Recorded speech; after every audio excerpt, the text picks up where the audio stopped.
Today in the morning, I just thought as if I have to make a tradition during my talks. For example, last week I was giving a talk at another part of the globe, and I introduced myself in the language, or one of the languages of that country. So it was in Mandarin, and it was something like "Ni hao, ja Maciej, Warsaw, Poland," and in Polish. I would like to do it right now in Polish because this is the language of our country. So it was "Cześć, mam na imię Maciej, jestem z Polski." And I come from Poznań. And today I would like to show you basics of iOS application security. I also run a blog with a couple of my friends. You may want to check it. It's called Swifting.io. You may find something useful and interesting for you. And on a daily basis, I am an iOS programmer. I've been programming for almost 5 years for a pharmaceutical company. And in that company, security and privacy is at high priority. I also am a bit of a geek regarding security. I have privacy filter on my computer while I'm traveling. I use different passwords. I have alphanumerical passcode on my iPhone. I use VPN for secure connections. I also have my hard drive encrypted and so on and so on. Why is that? Maybe because I've seen too much Mr. Robot. If you don't know what Mr. Robot is, it is a TV series.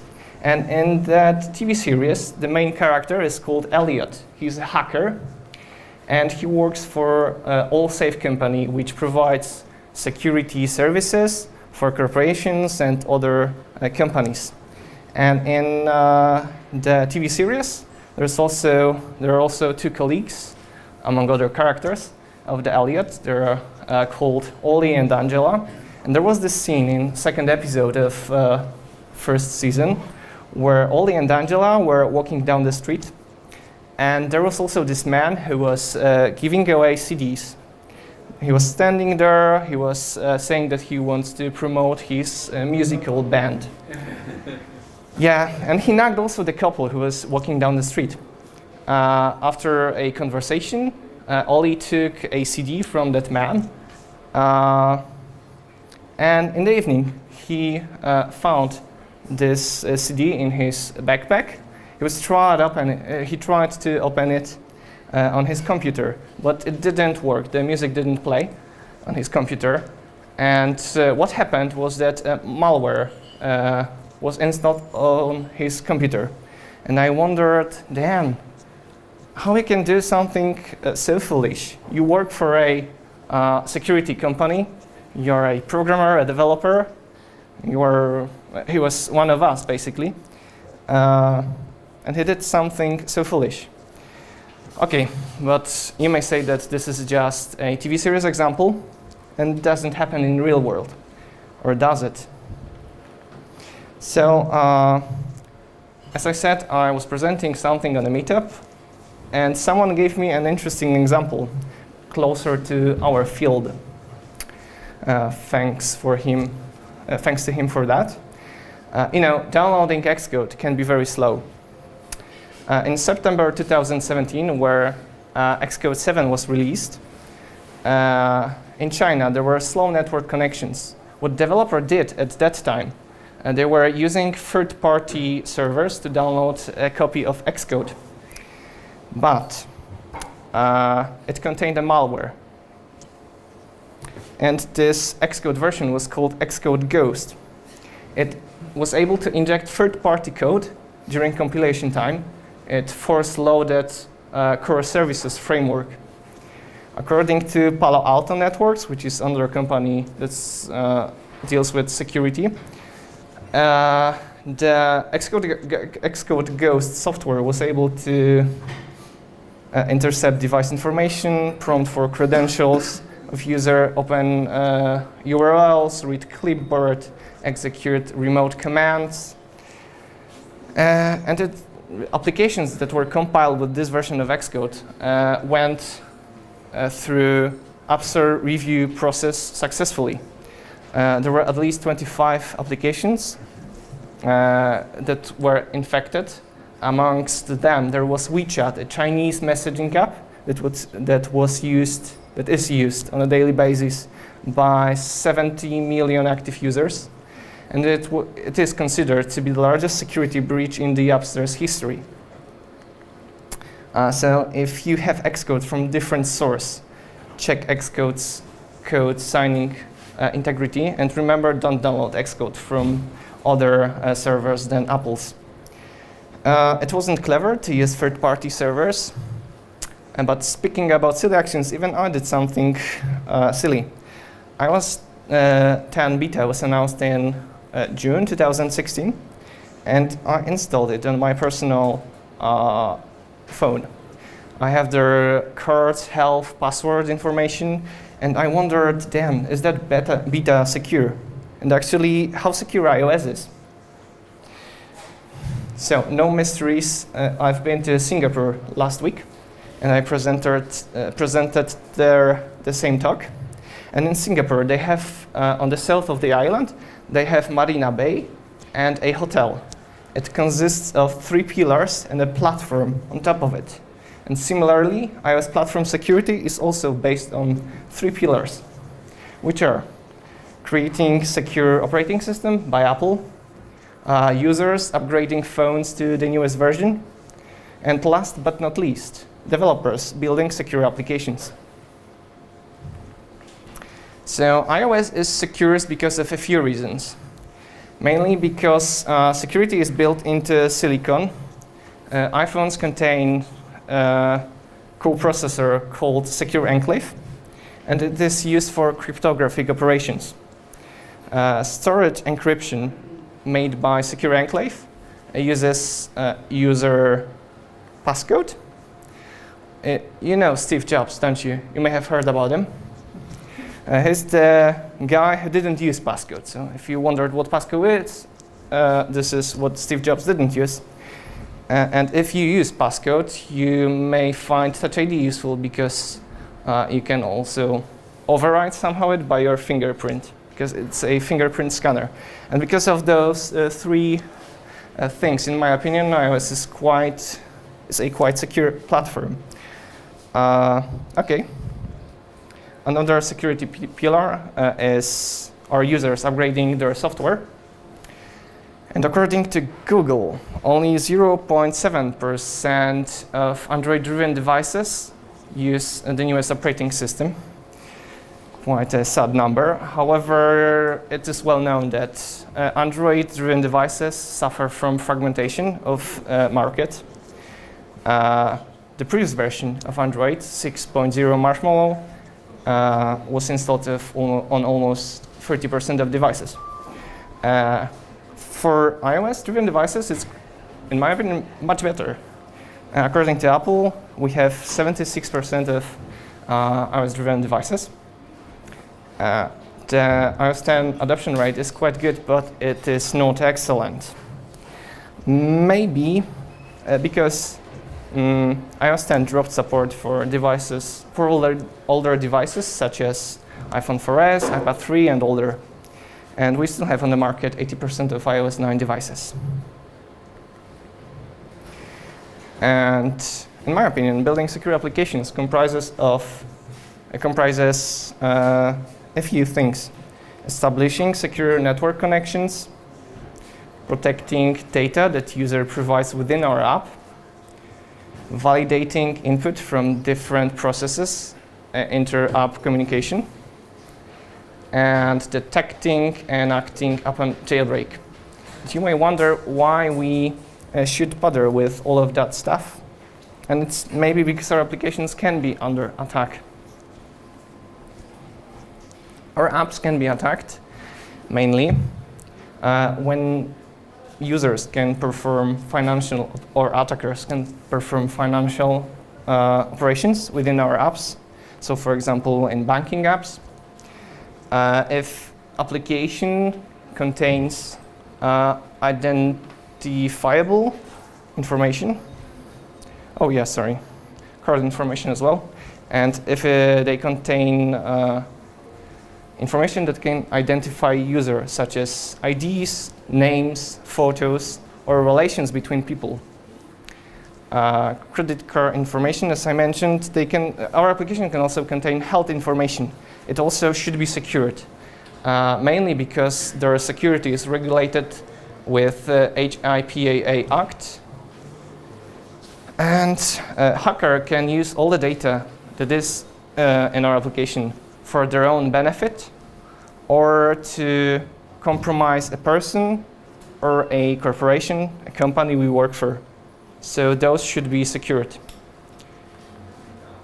Okay, that will be tricky with microphone. Can you hear me well without it? Okay. Okay, good enough. Thank you. For example, the Swifting.io team is building an application for a blog post to show something. And this application is meant for storing loyalty cards. You know what loyalty cards are? You can get a discount by showing it to app assistant. Usually people don't want to have a bunch of loyalty cards and plastic in their wallets. So we thought, why not? We will build such an application which exists on the market as well. Let me show it to you. So in the app, you have a list of loyalty cards of a person. You can open it, see its front. Oh, can't you? Okay. See its back.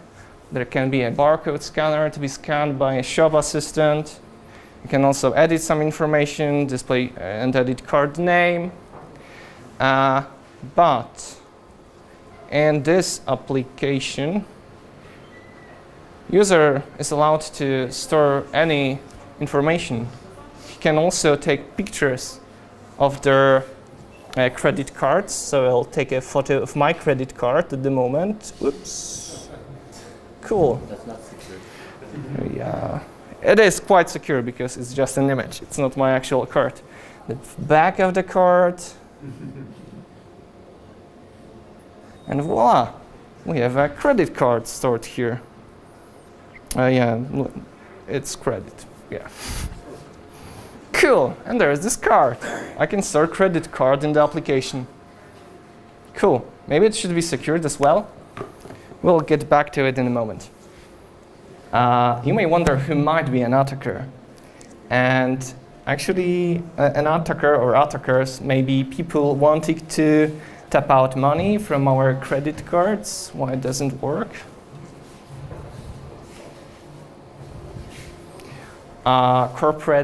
People that deal with corporate espionage, wanting to know what is our next big thing in the business. Attackers might be internet service providers sniffing network traffic for governments, who knows, or our beloved ones. Why? Maybe because control is the best form of trust. Or like in this Russian proverb, trust, but verify. And attackers can attack, especially quite easily when they steal our phone, when they have direct access to the device. It's even easier when we don't have any passcode on our phone set, when there's no encryption for our data, and it's the easiest when we have a jailbroken device. There is also some malware on App Store from time to time. Recall the Xcode Ghost story. And attackers can attack also when we get our device for the first time. So imagine getting one from Shop Assistant. It's not configured, nothing is set, it can be jailbroken, and so on. Okay, so as we know the threats, maybe let's speak about securing our applications. As I've said in building secure applications, one of the topics we should deal with is network. It's a very important aspect because our data can be sent throughout the network, and to avoid eavesdropping, we should always use HTTPS connection. This is the first thing, especially for an URL session and an URL connection APIs. There is also something called ATS. You may have heard about it. It's App Transport Security, and this is a requirement from Apple to use HTTPS. It will be enforced probably shortly this year. They postpone it, but start switching to HTTPS if you already don't do it. Another security mechanism that can be used to secure network traffic is using certificate pinning technique. It is a technique in which you validate a server certificate with public key you have embedded in your application. You can also use a new mechanism that was introduced also in WWDC last year. It's called certificate transparency. You may want to check details on the WWDC talk 706 from last year. It is linked at the end of the presentation in the links section. Data that is stored within our application should also be protected. A file stored on the disk on our iPhone is represented by NS file object, and it has a protection key property. By default, it is set to complete until first user authentication, which means data will be encrypted as long as user enters passcode after the device reboot. But what we may want is having the protection all the time. So we may want to set the protection key property of NS file object to complete or complete unless open. Complete means data will be encrypted all the time as the device is locked. Complete unless open means data will be encrypted when the device is locked, but will be accessible also in the background. If we open the file and lock the device, we still have an access to this file. It may be useful for databases, especially when you want to do some background operations, such as downloading data from network, translating it into another structure, and writing to our database. Another thing that we should consider while writing applications is securing credentials of a user and storing it in Secure Vault by Apple. When application goes background, something called snapshot is taken and stored in a memory that is accessible all the time. Snapshot is just a screenshot at the time application goes background, and our application at that time can display some sensitive information. And we may want to hide it while entering background. So to switch the default snapshot. iOS apps and iOS system allows users to store some data in clipboard. Clipboard is represented in our application by UI pasteboard object, and it is a good practice to clear it from time to time or create a UI pasteboard object that is accessible only within our application. And once again, we call this Xcode Ghost story. Applications with this malware, Xcode Ghost was able to capture and intercept data that was in the clipboard. Okay, and the last thing I would like to focus on are custom keyboard extensions. These are pieces of code that are other applications that can work inside our application, because it's just a keyboard and it can intercept users' input. So you may want to disable keyboard extensions as well. And I have a small, I would like to ask developers of my banking app, please disable keyboard extensions. Okay. iOS 8, I guess, introduced something called URL schemes. It is used for inter-process communication, so communication between applications. And there was this method that is now deprecated. It's called application handle open URL. Don't use it. If you want to open some content from other applications, use application open URL options, and this method you will get a dictionary that contains a bundle ID of the source application and some other data that can be also validated. Yeah, and just validate them. Check whether the source application is on your whitelist or not. Check the params of URL. Okay, and last but not least, you may want to inline critical parts of your code. Inlining means the function gets copied to place of invocation of the method. It doesn't work for debug builds because there are no optimizations, especially, oh sorry, this flag is for Swift, if you didn't know.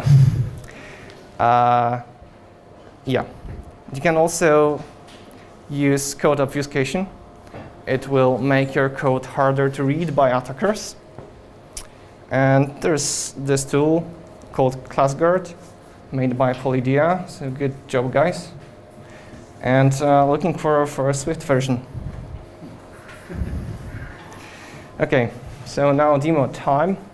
Let's check what we can do with this My Cards application for loyalty cards.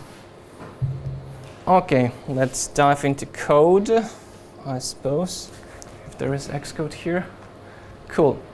So we will start with securing our database.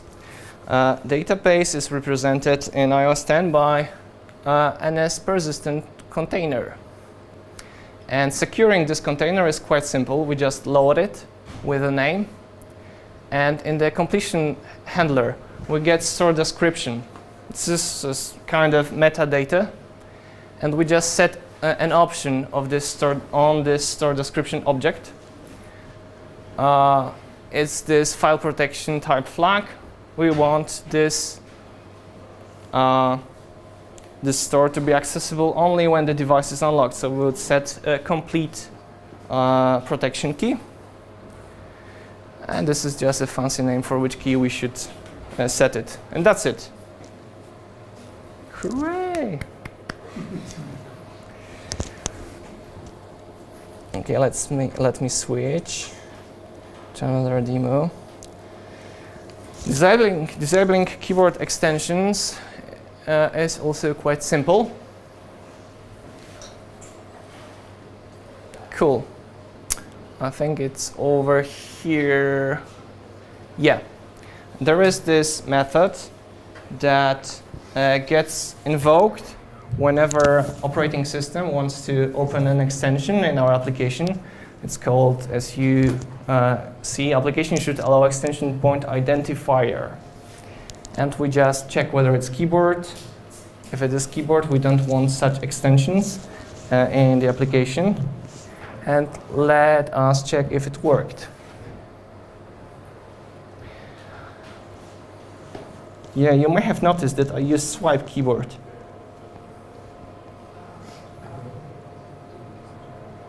Oh, it didn't open that time, so demo succeeds.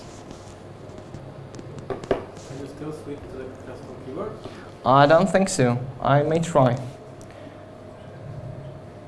Some emoji stuff again, and again. No, I cannot open this custom keyboard extension. What does it show? Sorry? Press and hold the icon. Sorry, the icon. Okay, sorry. Yeah. What does it show? Oops. Oh. Emoji predictive keyboard. There's no keyboard extension. I will switch to another branch to show you that it actually worked, and I use this swipe keyboard. But I have to compile project once again.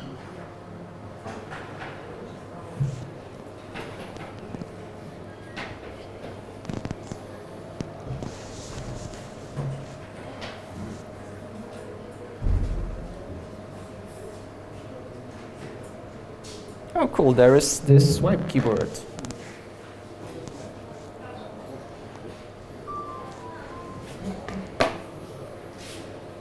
Okay, so right now I would like to show you replacing normal default snapshot in the application.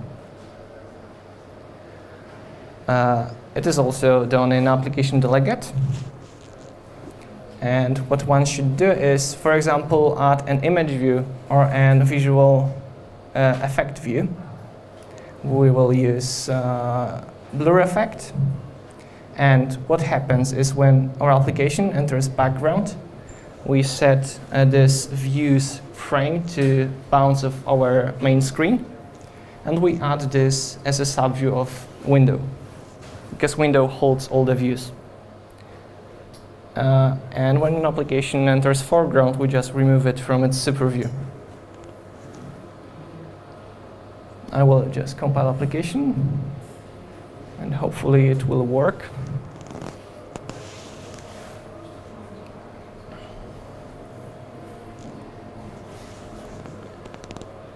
Yeah, we'll see. Yeah, cool. Application went background, and I don't see any content displayed in it. And the last one, and the last demo I would like to show to you is validating open URL.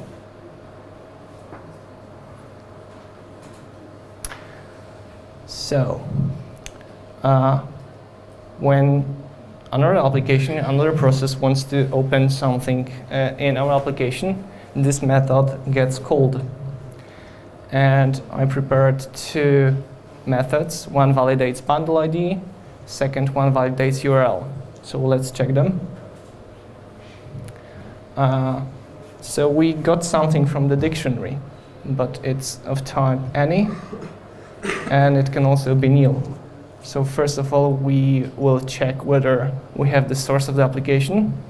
And on the whitelist of this My Cards app, there's only one URL, or a bundle, only certain bundle IDs with io.swifting prefix are allowed. So if this source doesn't contain that, we don't want to accept any content. There's also URL validation. So the URL components would be used. We translate URL to URL components, and we check query items. Query items are those key value pairs after the question mark in the URL. So we may check whether it contains some malicious param, and if its value is set to true. And if yes, we don't want to open such content. Okay, so how would I prove you that it works? This is something that maybe Pavel will be proud of, because I've written some unit tests. Cool. So first of all, we would like to test whether this application, the application with this URL would be opened. We don't have any source application, we just have this plain URL we want to open. And we'll see.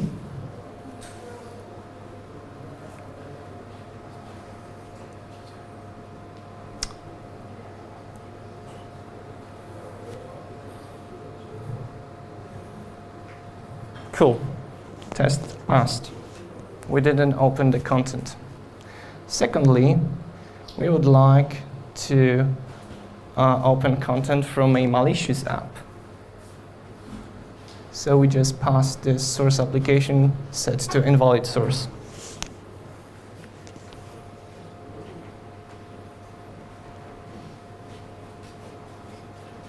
Cool. Once again, test succeeded. So we can also check some other params attached to our URL. There is some card number, something called secure, and this param about destroying, but it is set to false. And we have a valid source.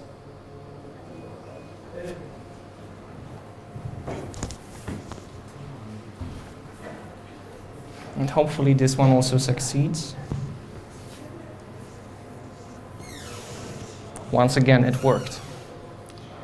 We can also test for invalid parameters. This time this destroy this damn application key has value set to true. It comes from a valid application.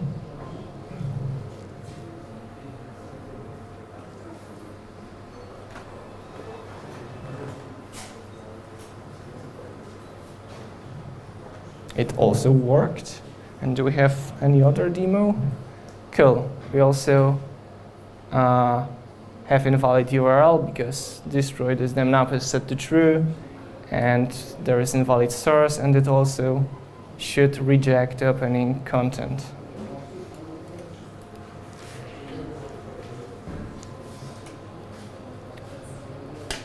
You're probably falling asleep right now, so this is the last demo. Cool, I think it worked. Oh, there's another one. I won't bother you with this one. It will work for sure. Do you want me to play the test? I don't hear any voices, so I'll just play it.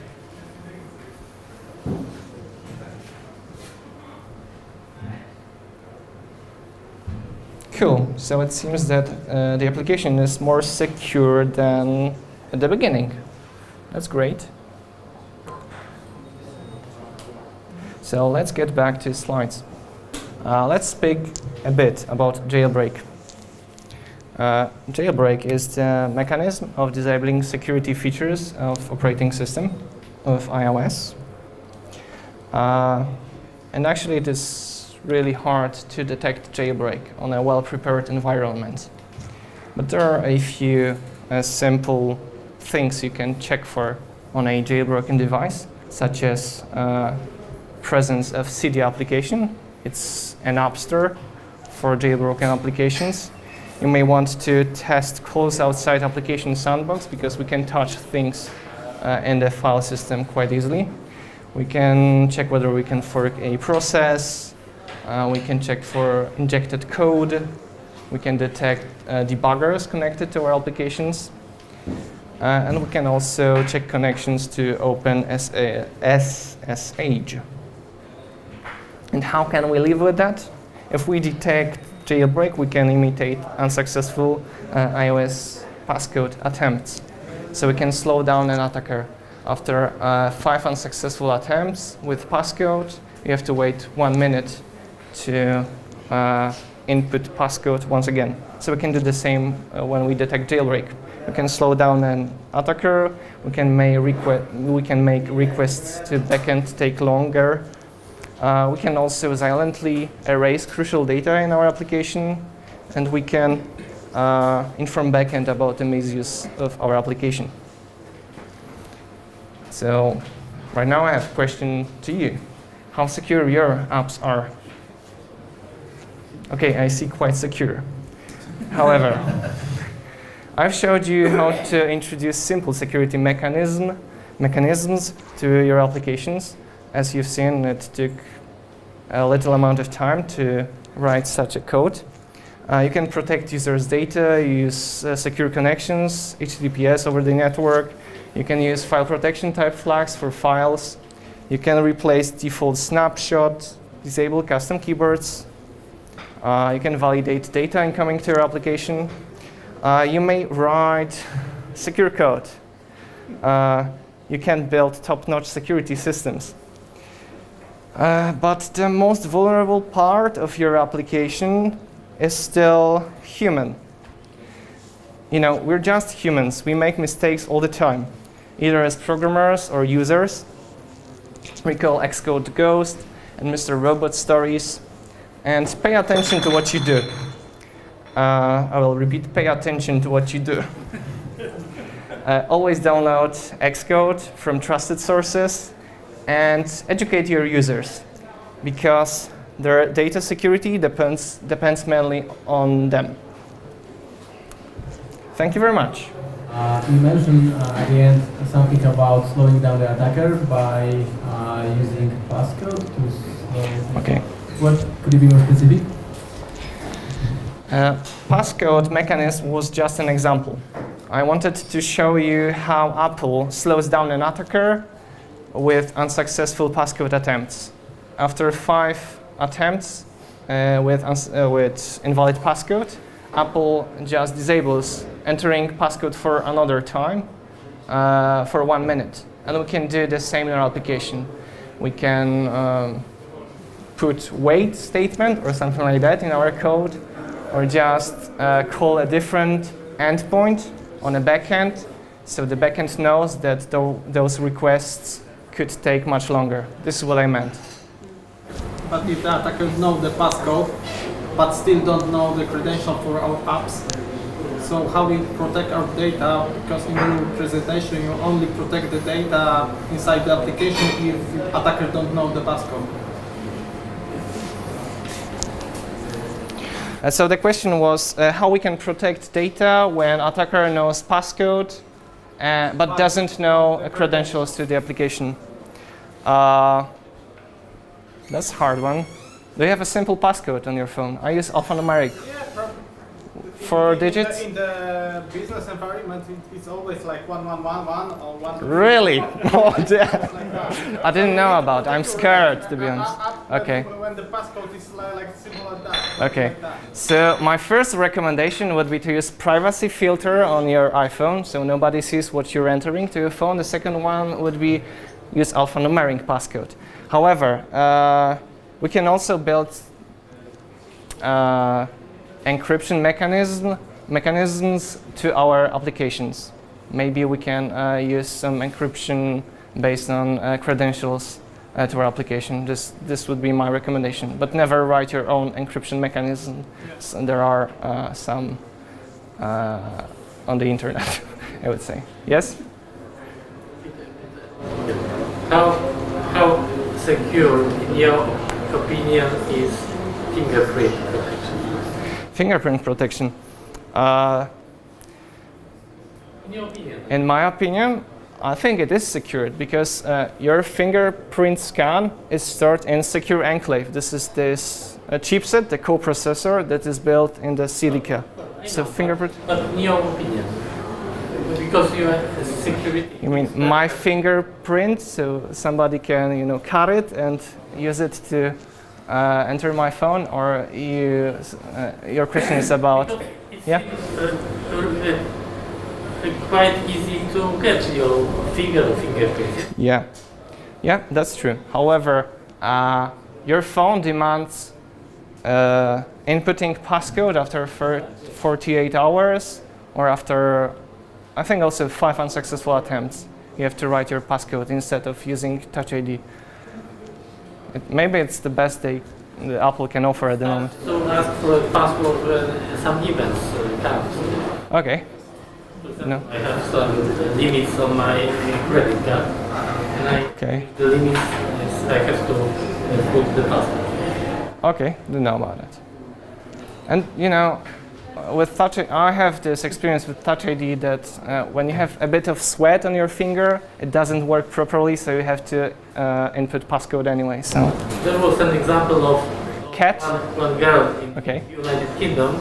The little girl wanted to buy more and more apps, and when her mother has left the finger. Yeah. Unlimited credits. Yeah. Okay, didn't know about it. Quite nice story. So you are an expert, and you are still using fingerprint password. Yeah, I use it. I wouldn't call myself an expert, but thank you for that. But yeah, I use Touch ID anyway. Inputting alphanumeric passcode is quite tedious. Okay, so thank you very much.